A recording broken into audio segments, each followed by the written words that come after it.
बहुत अच्छे अच्छे पौधे हैं। मैनग्रोव्स के सबसे ज्यादा पौधे हैं उस टापू पर।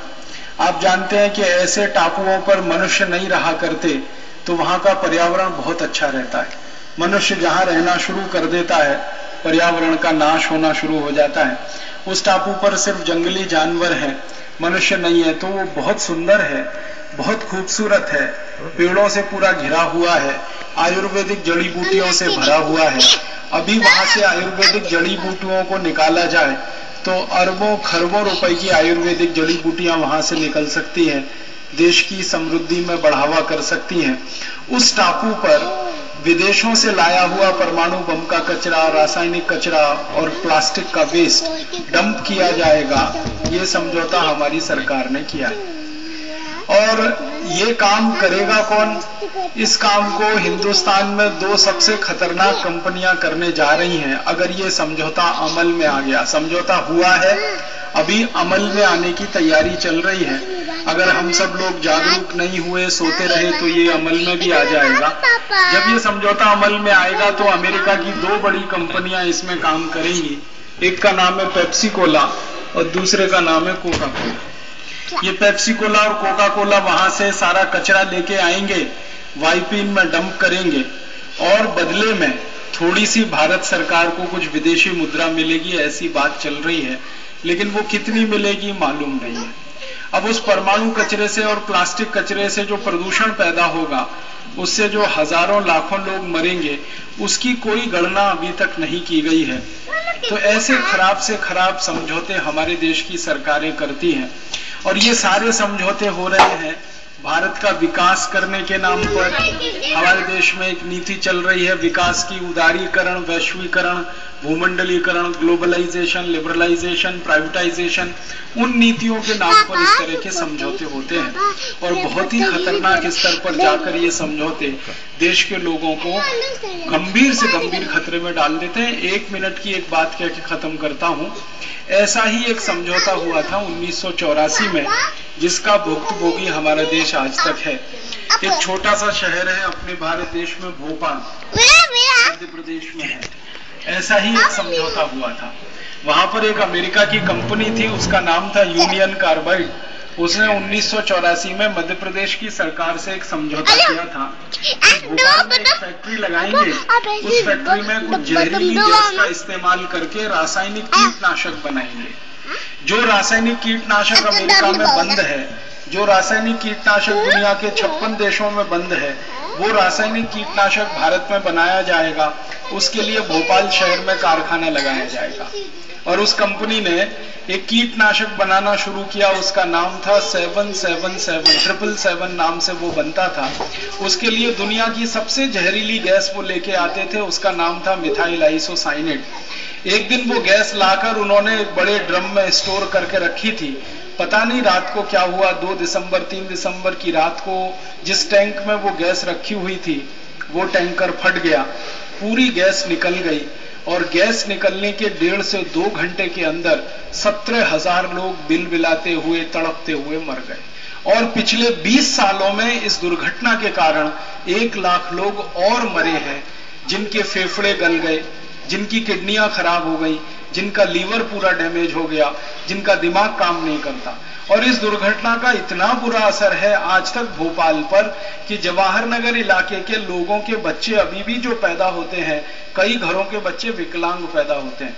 आप हैरान हो जाएंगे, वहां के छोटे बच्चों को अगर देखने जाएंगे, किसी बच्चे के हाथ में उंगलियां नहीं है, किसी बच्चे के हाथ में 2 उंगलियां हैं, किसी बच्चे के पांव ऐसे बिल्कुल टेढ़े हैं, किसी बच्चे के हाथ बिल्कुल ऐसे टेढ़े हैं, किसी बच्चे की गर्दन एक तरफ झुकी रहती है, वो हिलती ही नहीं है, किसी बच्चे का कुछ, किसी का कुछ, किसी की एक आंख बहुत छोटी, एक आंख बहुत बड़ी, कुछ कुछ बच्चों की दोनों आंखें एकदम बाहर निकली हुई होती हैं। आप देखें तो डर जाएंगे। ऐसे चेहरे, ऐसी विकृति वाले बच्चे आज भी पैदा हो रहे हैं। इस दुर्घटना को घटित हुए 20 साल से ज्यादा हो गए हैं, तो भी इसका असर लोगों के ऊपर है। उस कंपनी को कोई दंड हमारे देश की न्याय व्यवस्था आज तक नहीं दे पाई। हिंदुस्तान के सुप्रीम कोर्ट में 20 साल से ये मुकदमा चल रहा है। यूनियन कार्बाइड कंपनी के खिलाफ। हमारे कोर्ट ने यूनियन कार्बाइड कंपनी के किसी भी अधिकारी को अभी तक फांसी की सजा नहीं दी है। फांसी की सजा तो बहुत दूर की बात है, इस यूनियन कार्बाइड कंपनी के जो अधिकारी हैं उनको गिरफ्तार करके जेल में होना चाहिए था और उनके ऊपर मुकदमा चलने चाहिए था।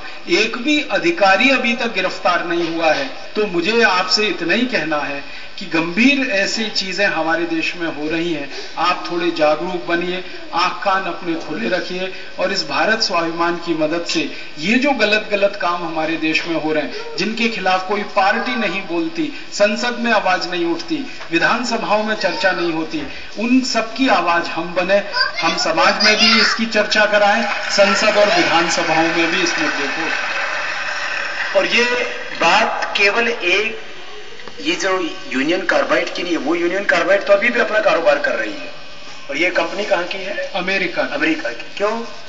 ये बहुत शर्म की बात है कि पूरी तरह से हम बिक जाते कहीं ना कहीं, झुक जाते कहीं ना कहीं, और हमारी मानवता, हमारा राष्ट्रवाद, हमारे देश का स्वाभिमान और हमारे देश के लोगों में अपना नैतिक दायित्व वो खत्म हो।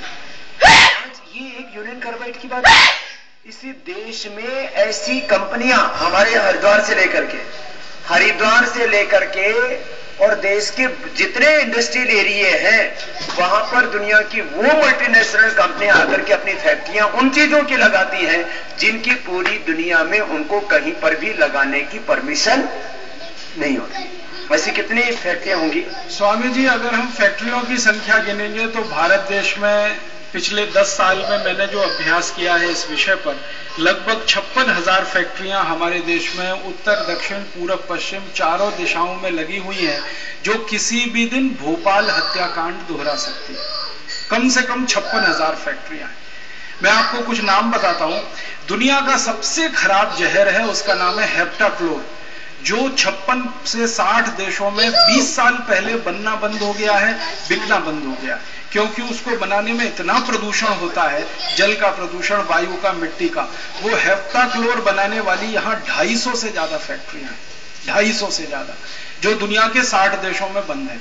इसी तरह से बेंजीन हेक्साक्लोराइड है, क्लोरोपाइरीफॉस है, पेंटाक्लोर है, ऐसे 20-25 खतरनाक किस्म के जहर जिनको दुनिया का कोई अमीर देश बनाना पसंद नहीं करता, बेचना पसंद नहीं करता, वो भारत में 56,000 फैक्ट्रियों में बन रहे हैं। बन ही नहीं रहे हैं, बिक रहे हैं और हमारे देश की हजारों हेक्टेयर जमीन को हमेशा के लिए बंजर बनाने के काम में और साजिश में लगे हुए।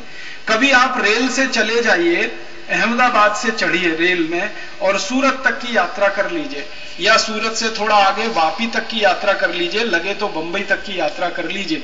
मैं आपको विनम्रता पूर्वक लेकिन गारंटी से ये बता रहा हूं, खुली नाक से आप यात्रा नहीं कर सकते। पूरे समय ट्रेन में इतनी बदबू आती है, इतना तेज जहर सांसों में चढ़ने लगता है। बड़ोदरा के आसपास गाड़ी पहुंचे, भरूच और अंकलेश्वर के आसपास गाड़ी पहुंचे तो दम घुटने लगता है, ऐसी स्थिति हो जाती है हमारे देश में। अहमदाबाद से बंबई तक का पूरा कॉरिडोर विकसित किया है, जहां जहरीले किस्म के खतरनाक रसायन बन रहे हैं। इसी तरह महाराष्ट्र में एक कॉरिडोर बना हुआ है, कर्नाटक में है, केरल में है, तमिलनाडु में है, आंध्र प्रदेश में है, मध्य प्रदेश में है, उत्तर प्रदेश में। लगभग भारत में 56,000 के आसपास ऐसी फैक्ट्रियां और कारखाने हैं जहां सिवाय जहर के कुछ नहीं बनता। और उस जहर के बारे में एक छोटी जानकारी दे दूं, आधा बूंद जहर जो 56,000 कारखानों में बन रहा है, वो आधा बूंद जहर आप 1 चम्मच पानी में मिला के पी जाइए और आप सुरक्षित रह जाएं तो आप भगवान के बेटे हैं। इतना गंभीर विषय है